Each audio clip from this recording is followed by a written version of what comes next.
दोस्तों नमस्कार। इस समय हमारी उपस्थिति जनपद सुल्तानपुर, गजेंद्रपुर ग्राम सभा रमणीय जो कि सुल्तानपुर का बॉर्डर माना जाता है। किसान कांग्रेस प्रदेश अध्यक्ष श्री जगदीश सिंह के यहाँ है।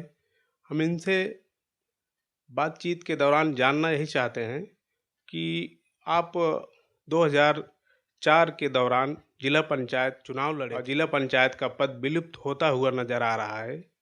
इस पे आप क्या कहना चाहते हैं? पद कभी विलुप्त नहीं होता और पंचायती राज एक्ट में अधिकार इतने ज़्यादा हैं कि आप सब हमेशा महत्वपूर्ण रहेंगे। हमेशा ही आपके हित की बात करने के लिए पंचायती राज एक्ट में प्रावधान बना रहा है। अब ये अलग बात है कि कैसे व्यक्ति का आप चयन करते हैं और कैसे प्रतिनिधि आपकी बात को रखते हैं। उसमें कभी दुरुस्त, कभी कुछ कमज़ोर हो सकता है व्यक्ति, परंतु पद उतना ही महत्वपूर्ण रहेगा और पंचायत राज एक्ट में जो प्रावधान है वो उतने ही सशक्त रहते हैं। इस समय अध्यक्ष जी देख रहे हैं, जनता आप समथिंग 2004 सन 2004 का दौर था। जिला पंचायत चुनाव लड़े थे जिसमें और पद की गरिमा सराहना होती थी कि जिला पंचायत पद कोई एक बड़ा तबके का पद होता है। आज के दौर में हम देख रहे हैं जिला पंचायत निर्दलीय प्रत्याशी चांदनी जी हैं, जो कि एक जनता जैसी भूल जैसी गई है कि कोई नाम ही नहीं लेता है कि जिला पंचायत पद। देखिए, इसमें हम चांदनी जी का कोई कमी नहीं बताएंगे। जो भी प्रतिनिधि है जनता द्वारा चुन के आए हैं, सबका अपना दायित्व है, सबकी अपनी क्षमता है। परंतु ये देखिए, गौर करेंगे अगर तो आज के समय में वर्तमान सरकार की, चाहे केंद्र की हो चाहे प्रदेश की हो, उसकी कार्यपद्धति ऐसी है कि सांसद, विधायक, सब कोई अपने जो जनता की अपेक्षा है, उम्मीद है, उस पे खरा नहीं उतर पा रहे हैं। तो क्यों हम एक जिला पंचायत सदस्य की ही बात करें? आप यही देख लीजिए ना, पहले जिस तरह से ग्राम प्रधानों का अपना वजन था, उस तरह से आप अपने प्रधान को भी नहीं पाते होंगे, और ये हर जगह की बात है। आप देखिए, मनरेगा की ही स्थिति देख लीजिए। सितंबर में 2024 में सितंबर में कुछ हुआ था ज़रूर, उस पे कुछ काम, आज तक उस पे भी नहीं हो पा रहा है। तो अगर आप ये देखिए तो दोष इसमें वर्तमान सरकार का है, वर्तमान जो हुक्मरान हैं उनका दोष है। वो कितना महत्व, कितनी दमदारी अपने जनप्रतिनिधियों के बारे में सोचते हैं, कितना दायित्व निर्वहन के लिए उनके लिए गुंजाइश रखते हैं, उस पे ये निर्भर करता है। ये तो एक बात हो गई कि हाँ, हम अब वर्तमान चांदनी जी पे कोई दोष दे दें, या हो सकता है अपने विधायक पे कोई दोष दे दें, या अपने सांसद पे दोष दे दें। पर आज चिंता की बात ये है कि लोकतंत्र के बाजारीकरण की प्रक्रिया में इस कदर बाजारीकरण हो गया है कि जनता मतदान देने के बाद तरस रही है अपने जनप्रतिनिधियों से जन समस्या के निवारण हल करने के लिए। एक समय एक दौर था जब सरकार की योजनाएं, सरकार के कार्यों की अ, सारी योजनाएं जो है ग्राम सभा स्तर तक पहुंचती थी। चाहे वह खड़ंजा का विषय हो, चाहे रोड लाइन हो, चाहे हैंडपंप हो, चाहे सिलाई मशीन आपके द्वारा दी जाती थी। कोई भी सामाजिक कार्य हो, चाहे फुटबॉल प्रतियोगिता हो, कोई भी सामाजिक तबके का कार्य हो, उसमें आप शामिल होते थे। तो क्या ये सब भी करने के लिए जिला पंचायत पद में सरकार का दोष देना चाहिए क्या? फिर हम वही बात कहेंगे, व्यक्ति उतना ऊपर जरूर उठता है जितना ऊपर उसके संस्कार हों, और ये संस्कारों की देन है कि आज जनप्रतिनिधि अपने आप को उठा नहीं पा रहा है, और सरकारों की सफलता है कि उन संस्कारों के व्यक्तियों को वो आगे आने ही नहीं दे रही है, जो सरकार से, सरकार की क्रियाओं का समीक्षा करें, प्रतिरोध करें। अगर वर्तमान सरकार ऐसी परिस्थिति लाती कि वो जनता की और जन साधारण के जन सेवकों की, जनप्रतिनिधियों की बात सुनने में दिलचस्पी रखती, तो ज़रूर आप देखते कि जो भी होता कुछ न कुछ अपने आप को परफॉर्म करने के लिए मजबूर होता। पर अब तो उसी चीज में ढल रहा है हर कोई। जो सक्षम है वो भी कार्य नहीं कर पा रहा, तो जो सक्षम कुछ कम है वो उसी में छुप जा रहा है। आप ये देख लीजिए कि आप किसी भी तौर पे सीएम और पीएम के अलावा अखबारों में कोई और जिक्र ही नहीं होता, और सीएम और पीएम के अलावा किसी और से आप कोई उम्मीद भी नहीं रख पा रहे हैं। ये बाजारीकरण जो हो रहा है लोकतंत्र का, उसका प्रतिफल है। जनता को अपने विवेक से पुनः विचार करना पड़ेगा और इस बाजारीकरण को रोकना पड़ेगा। लोकतंत्र का अपराधीकरण हुआ था, लेकिन वो तो एक सीमित अवधि के लिए होता है, क्योंकि किसी भी अपराधी की एक समय अवधि होती है जिसके तहत वो जन्म लेता है और उसका एक खात्मा भी सुनिश्चित होता है। परंतु जब लोकतंत्र का बाजारीकरण होता है, तो आप ये देख रहे हैं कि भारत ही नहीं, विश्व में कई देश इस लोकतंत्र के बाजारीकरण का दंश झेल रहे हैं। आप ये देखिए कि बाहर से आता है व्यक्ति, कभी उसको क्षेत्र की कोई जानकारी नहीं होती, अटैची लेके आता है, प्रमुख का पद उसमें बंद करके चल देता है। तो जब ये अटैचियों द्वारा, चाहे वो अटैची में सरकारी अटैची हो या सहकारी अटैची हो, हाँ सहकारी भी हम कहेंगे, अटैची हो, अगर अटैचियों द्वारा जनप्रतिनिधि लोकतंत्र को मिलेगा तो अटैचियों में कैद ही वो वापस पुनः हो जाएगा। जनता की वेदना से जुड़ा हुआ अगर व्यक्ति आया तो निश्चित तौर पे वो जनता के हित को समझेगा और उसका कुछ न कुछ निराकरण करेगा।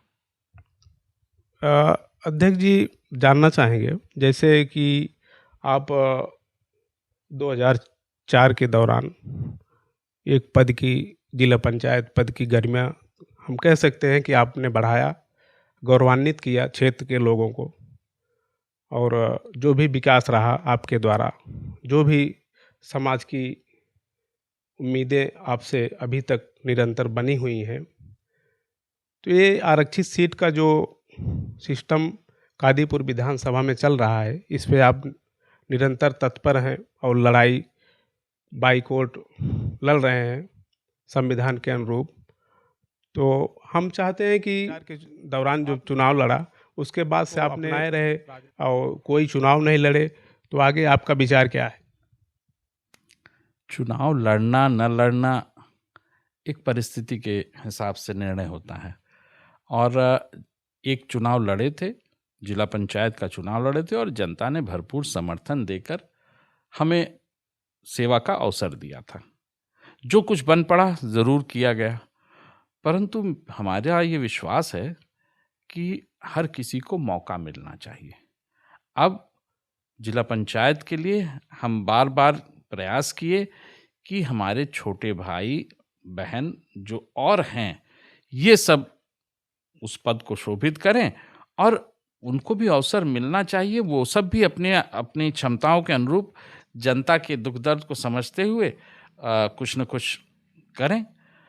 अब एक बार जिला पंचायत सदस्य का चुनाव लड़ लिए थे, फिर लड़ाई जनता की ही लड़नी है ना। कोई ज़रूरी नहीं है कि हमेशा वो चुनावी प्रक्रिया के माध्यम से ही हो। कुछ लड़ाइयाँ ऐसी हैं जो बिना जनता के किसी पद के लड़ी जा सकती है, न्यायिक दायरे में लड़ी जा सकती है, और उसी में से एक लड़ाई है कादीपुर विधानसभा को लगातार जो आरक्षित है, इसको आरक्षण मुक्त कराने की लड़ाई। 2011 से ये लड़ाई चल रही है, न्यायिक तौर पर ये जो संघर्ष चल रहा है 2011 से ही चल रहा है, और ये समझ लीजिए कि जब से ये मुकदमा चल रहा है हाई कोर्ट में, बीच में सुप्रीम कोर्ट में भी गए थे डायरेक्शन के लिए, जब से ये चल रहा है तब से 3 जन जो कादीपुर का जो मुकदमा था वो देखते देखते चीफ जस्टिस हो गए, अन्य हाई कोर्ट्स के। चंद्रचूड़ साहब वो भी देखे यहाँ इलाहाबाद के लखनऊ बेंच में ये मुकदमा था, तब वो सुप्रीम कोर्ट चीफ जस्टिस होकर रिटायर हो गए। परंतु अभी तक ये न्यायिक संघर्ष को कोई सफलता नहीं मिली। न मुकदमा खारिज हो रहा है, न उस पर कोई निर्णय सुनाया जा रहा। हाँ, निर्णय बहस होने के बाद सुरक्षित जरूर रखा गया, पर सुनाया नहीं गया। तो अभी फिलहाल यही विधेयक जो कादीपुर की जनता की वेदना को दूर कर सके, वही विधेयक बन जाए, उस संघर्ष में लगे हुए हैं। देखिए, जब सबका आशीर्वाद रहेगा, उसमें सफलता भी मिलेगी। रिजर्व सीट होने के कारण जनता ना तो अपने जो विकास सरकार का जो विकास होता है, सरकार की जो योजनाएं विधानसभा विधायक के माध्यम से पहुंच रही हैं। लोग पीड़ित हैं, क्षेत्रवासी। इस पे आप क्या कहना चाहते हैं?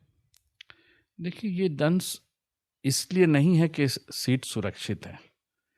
दिक्कत ये है कि सुरक्षित सीट में ये सीट लगातार 3 परिवारों के इर्द गिर्द केंद्रित रही है। ये 3 परिवारों के प्रतिनिधित्व लगातार इस विधानसभा में हुआ। घूम के कभी कोई जीतता है, उन 3 परिवार में से कभी कोई हारता है, तो बारी बारी से यही चल रहा है। जब विकल्प का अभाव रहेगा, तब संकल्प का भी अभाव रहेगा।